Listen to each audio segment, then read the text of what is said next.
பாருங்க, அருமையான ஒரு முட்டை கிரேவி. எப்பயும் செய்யற மாதிரி இல்லாம இது ஒரு வித்தியாசமா டேஸ்ட் வந்து வேற லெவல்ல இருக்கும். முட்டை தொக்கு தான் பார்க்க போறோம். முட்டை தொக்கு அப்படின்னால தக்காளி வெங்காயம் எல்லாம் போட்டு நல்லா வதக்கி நம்ம செய்வோம் இல்லையா, அந்த மாதிரி கிடையாது.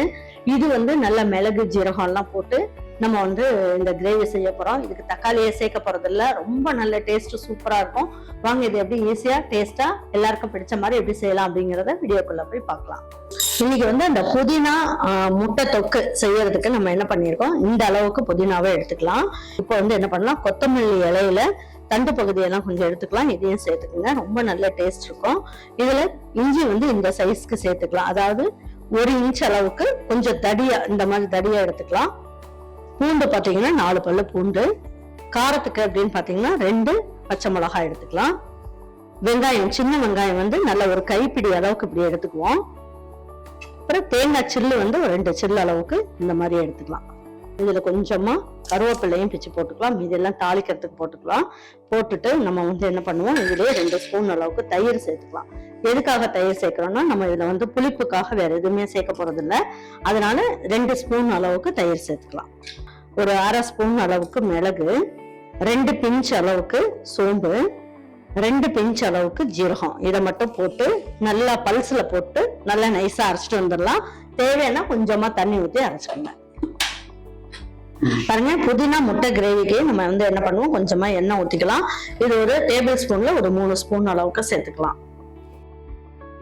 சேர்த்துட்டு ஒரு பிஞ்ச் அளவுக்கு சோம்பு மட்டும் சேர்ப்போம், வேற எதுவுமே வேண்டாம். பாருங்க, இதுலயே கொஞ்சமா கொத்தமல்லி, புதினா, கருவேப்பிலை எல்லாமே கொஞ்சம் கொஞ்சமா எடுத்து இதுல போட்டுக்கலாம். பெரிய வெங்காயம் 1 எடுத்து ஒரு வெங்காயத்தை கட் பண்ணிக்கணும். அப்படின்னா ஒரு கை அளவுக்கு எடுத்துக்கோங்க.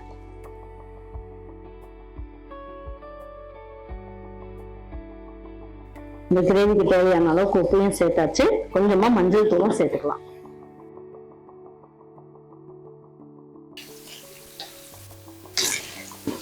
வெங்காயம் நல்லா இந்த அளவுக்கு நல்லா பொண்ணு வறுவலா வறுத்துடணும்.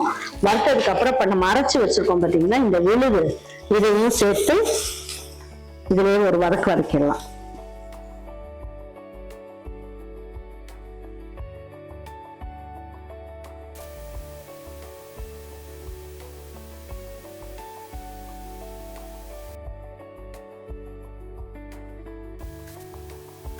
இப்ப நல்லா வதக்கியாச்சு. இப்ப வந்து இந்த மிக்ஸி ஜாரை நல்லா இதுல மசாலா ஊற்றி இருக்கிறதுனால இன்னும் கொஞ்சம் தண்ணி ஊற்றி இதுல ஊற்றிக்கலாம்.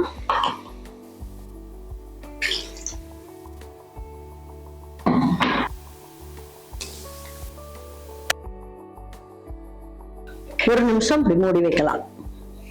பாருங்க, இப்ப எடுத்து பார்க்கலாம் எப்படி இருக்குன்ட்டு. நல்லா இந்த அளவுக்கு திக்கா வந்திருக்கு இல்லையா. இப்ப வந்து என்ன பண்ணலாம், ஒரே ஒரு முட்டைய நம்ம அப்படியே உடைச்சு ஊத்திடலாம்.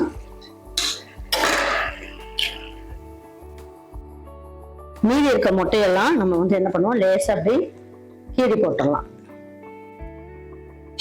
அது ஒரு ஓரமா இருக்கட்டும், கலக்க வேண்டாம். இதெல்லாம் இப்ப கலந்து விட வேண்டாம், அப்படியே மூடி வச்சிருவோம். ஏன்னா அந்த முட்டையும் உடைஞ்சிரும். எதுக்காக நான் இந்த மாதிரி வந்து ஒரு முட்டையை மட்டும் உடைச்சு வச்சிருக்கேன்னா, கிரேவியில இந்த முட்டை வாசம் வந்து இறங்கி டேஸ்ட் வந்து சூப்பரா இருக்கும். அதுக்காக ஒரு முட்டையை மட்டும் உடைச்சு ஊத்திக்கலாம். லேஸ் இந்த மாதிரி நல்லா கப்புன்னு மூடி வச்சிருங்க, அப்பதான் சீக்கிரமா வெந்துடும். அது இப்ப எடுத்து பார்க்கலாம். முட்டை வந்து பாத்தீங்கன்னா நல்லா உடையாம நல்லா வந்திருக்கும். மசாலா அப்படியே போட்டு விட்டுருவோம். இந்த முட்டையை மட்டும் நல்லா ஒரு வாட்டி பரட்டி விட்டுறலாம். நல்லா சூப்பரா வந்திருக்கு. இது அப்படியே வச்சிருங்க. வச்சுட்டு ஸ்லோ ஃப்ளேம்ல ஒரு 2-3 நிமிஷம் அப்படியே விட்டுருவோம். எண்ணெய் எல்லாம் பிரிஞ்சு வரட்டும். தொக்கு வந்து நல்லா இன்னும் கொஞ்சம் கெட்டி ஆகும். அது வரைக்கும் இந்த முட்டையை வந்து கலந்தெல்லாம் விட்டுற வேண்டாம், அப்படியே இருக்கட்டும். பாருங்க, கிரேவி வந்து சூப்பரா ரெடியா இருக்கு. இப்ப எடுத்து பார்க்கலாம். கொஞ்சம் கருவேப்பிலை, கொத்தமல்லி, புதினா இது எல்லாமே சேர்த்துடலாம். சேர்த்துட்டு எடுத்து பார்க்கலாம். பாருங்க கிரேவி எப்படி இருக்குன்ட்டு. ரொம்ப அட்டகாசமா சூப்பரா இருக்கும். இந்த கிரேவியும் இந்த முட்டையும் பாத்தீங்கன்னா பாக்குறதுக்கு எப்படி இருக்கு பாருங்க. இது எல்லாமே நல்லா ஒரு வாட்டி கலந்து விட்டுக்குங்க. கலந்து விட்டுட்டு எடுத்து வச்சு பரிமாறிக்கலாம். பாருங்க, அருமையான ஒரு முட்டை கிரேவி. எப்பயும் செய்யற மாதிரி இல்லாம இது ஒரு வித்தியாசமா டேஸ்ட் வந்து வேற லெவல்ல இருக்கும்.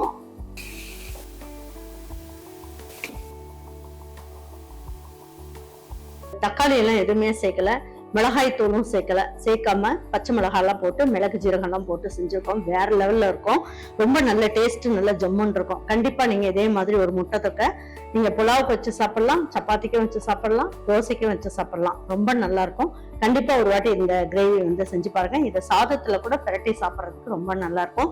ஒரே மாதிரி சாப்பிட்றதுக்கு இந்த மாதிரி ஒரு வாட்டி ட்ரை பண்ணி பாருங்க. ரொம்ப ஈஸியா அட்டகாசமா இருக்கும். ட்ரை பண்ணி பார்த்துட்டு எப்படி இருக்குன்ற வேல்யூபிள் கமெண்ட்ஸ் சொல்லுங்க. தேங்க்யூ ஃபார் வாட்சிங் ஈரோடு அம்மாச்சி சமையல். தேங்க்யூ.